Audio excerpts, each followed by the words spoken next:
Assalamualaikum warahmatullahi wabarakatuh. Sahabat Bunda yang dirahmati oleh Allah. Ya, belakangan ini baru santer dan ramenya ya pasangan suami istri, pasangan artis yang terlibat kasus KDRT. Di mana suami di sini melakukan kekerasan kepada istrinya sampai si istri di sini harus dirawat di rumah sakit. Nah, di sini saya ingin mengupas soal kasus KDRT-nya, Bun. Bagaimana KDRT ini tuh bisa terjadi? Karena ya kasus KDRT ini juga pernah dialami klien-klien saya. Sebelum saya mau ingatkan buat sahabat Bunda yang ingin mendapatkan video-video saya versi premium, ya video kelas online rumah tangga Islami, di mana Bunda bisa belajar lebih dalam lagi soal ilmu berumah tangga, maka Bunda bisa langsung saja buka halaman depan channel saya, lalu Bunda klik join atau gabung.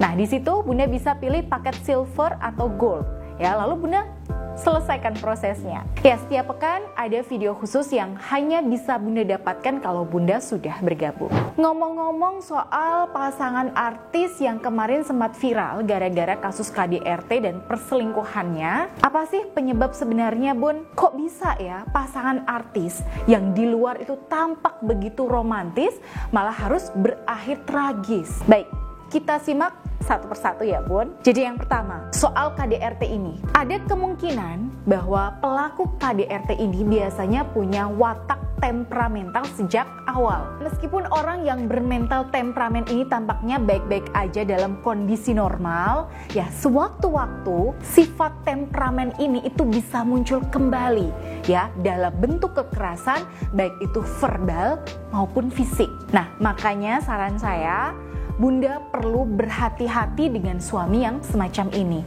Karena meskipun hari ini dia kalem-kalem aja, nanti ketika ada hal yang memicu emosinya atau ketika dia dalam kondisi kepepet, panik, stres, cemas atau marah, nah itu potensinya besar banget untuk dia melakukan KDRT. Nah, kenapa demikian? Karena yang namanya watak itu sama halnya dengan pikiran bawah sadar. Nah, ketika kondisinya sedang terdesak, biasanya sifat asli atau pikiran bawah sadar kita itu lebih kuat menguasai pikiran sadar kita. Kita jadi nggak punya kontrol pada diri dan perilaku kita. Itulah yang terjadi pada saat suami melakukan KDRT pada istrinya, baik dalam kasus pasangan artis yang sedang viral kemarin maupun di kasus-kasus umum rumah tangga yang juga dialami oleh klien saya. Oh ya, kalau di kasus yang sedang viral kemarin kan memang dari pihak istri itu kan awalnya dia melakukan perlawanan ya, karena merasa suaminya di sini sudah lewat batas. Kalau suami ini nurani dan akalnya itu masih sehat, mungkin dia akan menerima pembelaan diri istrinya. Lalu ya udah, masalah selesai.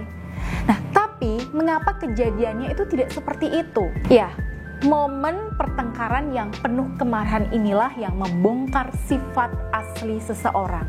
Karena sifat aslinya si suami ini ya temperamen. Secara otomatis reaksinya juga seperti itu. Nah, kok sampai setega itu ya, Bun? Ya, berarti aslinya memang tega. Karena dia memang di luar kendali, alias jiwanya di sini dikuasai hawa nafsu yang disetir oleh setan. Nah, Bun, kalau seandainya itu terjadi sama saya, lalu apa sih yang harus saya lakukan sebagai seorang istri di sini? Oke, kalau Bunda punya kasus semacam ini dan Bunda tahu bahwa sifat suami ini temperamen, ada beberapa hal yang wajib Bunda perhatikan. Yang pertama, Bunda harus tahu kapan momen stres suami dan apa saja pemicu kemarahannya. Sebisa mungkin Bunda hindari dan minimalkan itu semua. Apapun yang gak dikehendaki suami, sebisa mungkin hindari. Ya, lebih baik cari aman, Bun. Lalu yang kedua, biasanya orang temperamen ini itu punya watak koleris ya, yang mana dia tuh nggak suka dibantah secara frontal. Jadi sebaiknya hindari perdebatan. Kalau Bunda merasa di pihak yang benar, tapi suami tuh tetap aja ngotot, maka sebaiknya Bunda, mundur dulu, Bun. Apapun keluhan Bunda nanti bisa dibicarakan lagi saat ego suami di sini sedang turun. Nah, lalu apakah suami yang temperamen itu bisa berubah? Ya insya Allah bisa, Bun. Nah, syaratnya ada dua. Yang pertama, Bunda sebagai istri sudah selesai dengan kebahagiaan Bunda sendiri, di mana Bunda ya tidak menggantungkan kebahagiaan pada suami. Yang kedua, Bunda aktif memberikan pelayanan secara total dan tulus secara istiqomah. Untuk istiqomah dalam kondisi ini memang gak mudah Bunda, terutama ketika suami kita lagi ego-egonya. Ya, kita udah melakukan sesuai selera suami tapi tetap dianggap kurang, tetap salah di mata suami. Apalagi kalau kondisinya suami di sini selingkuh dan egonya sedang dikendalikan energi negatif dari wanita lain. Ya, otomatis Bunda butuh energi spiritual yang positif dari Allah langsung, Bun. Makanya klien-klien saya juga biasanya memakai tasbih Karomah Ar-Rahman untuk membersihkan aura negatif dalam rumah tangganya melalui amalan zikir yang diamalkan setiap hari. Nah, setelah aura rumah tangga Bunda bersih, insya Allah suami bisa lebih mudah diluluhkan. Bunda lebih enak kalau mau ngomong sama suami, lebih enak quality barengnya, Bun.